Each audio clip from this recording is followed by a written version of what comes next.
เมื่อสุขะสวัสดีน้องนางอ่างลีเมื่อสุขะสวัสดีมีแฟนแล้วกาน้องนางฟังโคดอย่าได้โกรธที่ใจเลยนะแค่ได้หันหน้านางห้างลีพี่เลยสั่นไหวเมื่อสุขะน้องนางกินข้าวผักสังเมื่อสุขาเป็นโชคดีที่ได้มาเจอสาวไตน้องนางเอียงอายพอได้สบหน้าสบตาพี่ใจอยากจะทักทายแต่อายอูใดก็เมื่อสุขาสาวไต่คนงามโนนคำยามนี้จองปามีจู้เยาหาอายเป็นคนโสดขอจงได้โปรดพิจารณา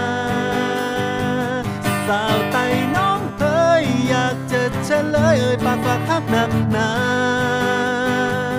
ติดตรงที่ว่ากำไตนั้นนาอายอูได้กาเมื่อสุขะ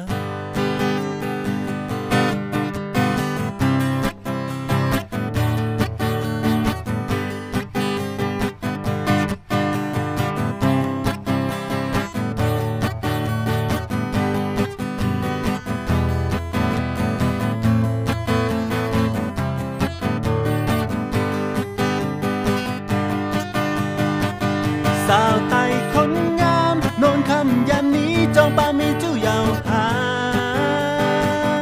อายเป็นคนโสดขอจงได้โปรดพิจารณาสาวไต่น้องเอ๋ยอยากจะเฉลยปากฝากอักหนักหนาติดตรงที่ว่ากำไตนั้นนาอายอูได้กาเมื่อสุขะเมื่อสุขะ